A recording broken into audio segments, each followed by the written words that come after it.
Hello guys, welcome back to my channel. This is Yasmin. Today guys barbecue kami. Kasi Eid today, yung big Eid sa amin na Muslim. So hindi kami kasi pumunta sa labas, walang nag-invite, di ba? Kaya kasi nandito yung mother-in-law ko. Ano na lang kami barbecue ako para naman hindi siya ma-feel bored dito sa bahay. Kaya magbabarbecue na lang ako guys. Tapos ito yung sisindihan ko, yan dito ako magbabarbecue. And then ipapakita ko sa inyo ang aking maruming garden kasi wala akong time guys na maglilinis kasi nandito yung nanay ng aking asawa, so wala akong time na maglinis. Ayan, pero dito sa labas, dito sa bandang ito, okay naman. Ayan. Okay naman siya. Yun lang grass ang nakakat ko. Kasi take 5 minutes lang. Ayan. Tapos dyan kami uupo. Ayan yung aking garden ng June. Ayan. Ayan. So, ito yung sisindihan ko. Titignan natin.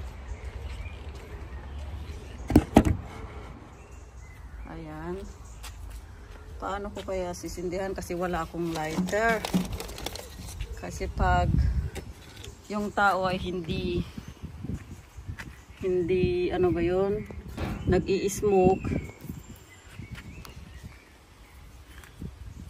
Ito ang sisindihan ko. Dito ako magbabarbecue. Ganun na lang, oh.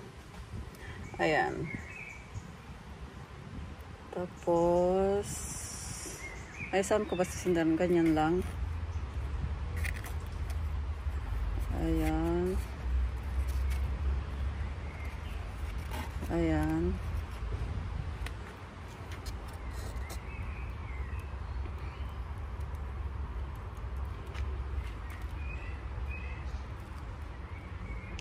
Kasi Monday kasi, kaya yung mga bata nag-absent sila dahil sa Eid kasi pumupunta silang pray.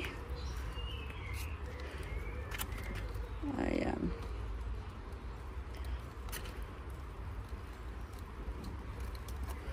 Oo.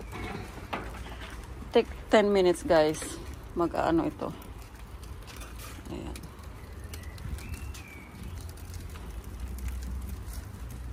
Take 20 minutes or maybe. Ayan. Pag okay na siya, after 20 minutes, pwede na akong mag-start na mag-barbecue.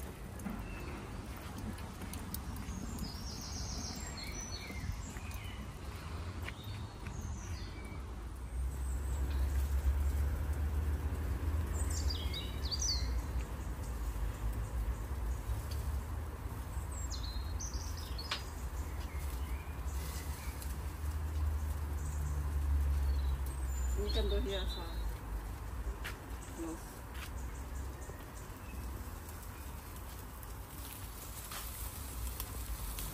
So ito na guys, malapit nang ready ang aking mga barbecue chicken. So as you can see, it's very easy kasi maliliit lang ang wings, so quickly lang maluto siya. So ayan, inilagay ko na lahat para maluto na silang lahat in once. And then, kasi nagugutom na kami talaga. Wala naman kaming bisita, kaso lang kami lang yung nanay ng asawa ko at saka yung mga bata. Anyway guys, ayan yung garden ko. Ayan ang pagkainan namin. Kakain kami dito sa table. Kasi maganda ang weather today. Not really sunny but medyo warm. So ayan, ready na lahat. And maraming salamat sa panonood. And I will see you again to the next one guys. Allah Hafiz. May salad